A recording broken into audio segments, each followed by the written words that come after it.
Hi, thank you for coming back and joining me again for more of the world of Pooh. So today we're going to finish chapter 1. So in the earlier part of the chapter we read that Winnie the Pooh heard some bees buzzing and knew that that meant honey. So he climbed up the tree to try to get the honey and ended up falling. So then he went and got Christopher Robin and asked Christopher Robin if he could help. So Christopher Robin gave him a balloon. And with the balloon, Winnie the Pooh floated up to the very top of the tree, stayed about level with the tree, but couldn't get any closer to the honey. And while he was up there, he noticed that the bees were acting suspicious. So to try to help with the deception of making them think that he was nothing more than a little black rain cloud, he's about to sing a little cloud song, such as a little cloud might sing. And Christopher Robin is going to walk back and forth with his umbrella, going, "Tut tut, it looks like rain." It actually does look like rain right now. It's been raining here. So let's hope it doesn't rain on our story time. Well now, if you walk up and down with your umbrella saying, "Tut tut, it looks like rain," I shall do what I can by singing a little cloud song, such as a cloud might sing. Go. So, while you walked up and down and wondered if it would rain, Winnie the Pooh sang this song. How sweet to be a cloud floating in the blue. Every little cloud always sings aloud. How sweet to be a cloud floating in the blue.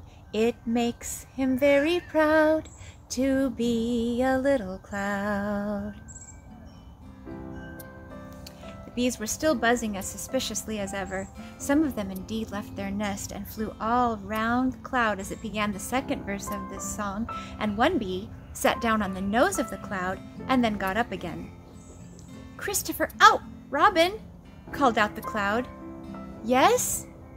I have just been thinking, and I have come to a very important decision. These are the wrong sort of bees."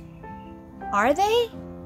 "Quite the wrong sort, so I should think they would make the wrong sort of honey, shouldn't you?" "Would they?" "Yes, so I think I shall come down now." "How?" asked you. Winnie the Pooh hadn't thought about this. If he let go of the string, he would fall, bump, and he didn't like the idea of that, so he thought for a long time.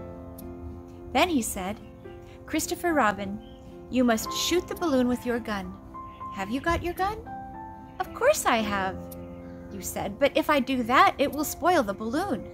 "But if you don't," said Pooh, "I shall have to let go, and that would spoil me."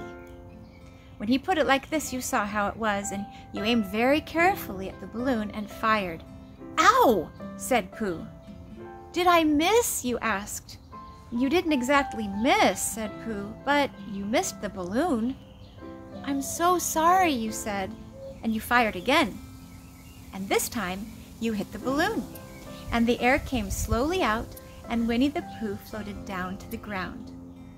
But his arms were so stiff from holding onto the string of the balloon all that time that they stayed up straight in the air for more than a week. And whenever a fly came and settled on his nose, he had to blow it off. And I think, but I'm not sure, that is why he was always called Pooh.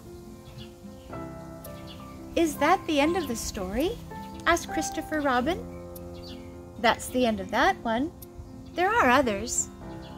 "About Pooh and me?"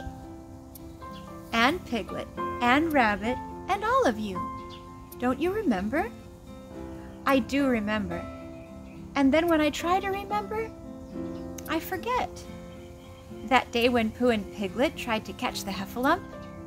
They didn't catch it, did they?" "No. Pooh couldn't because he hasn't any brain. Did I catch it?" "Well, that comes into the story." Christopher Robin nodded.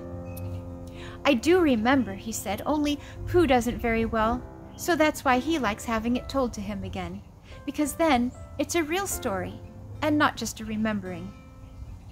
"That's just how I feel," I said. Christopher Robin gave a deep sigh, picked his bear up by the leg, and walked off to the door, trailing Pooh behind him.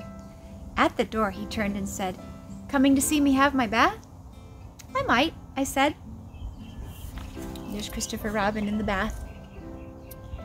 "I didn't hurt him when I shot him, did I?" "Not a bit."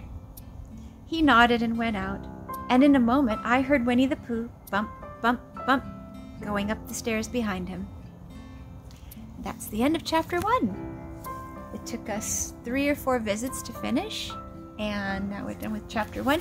So that means the next chapter is going to be in which Pooh goes visiting and gets into a tight place. So I'm looking forward to starting the next chapter with you and finding out about this tight place that Pooh gets into. And I'll see you next time. Bye-bye. See you next time.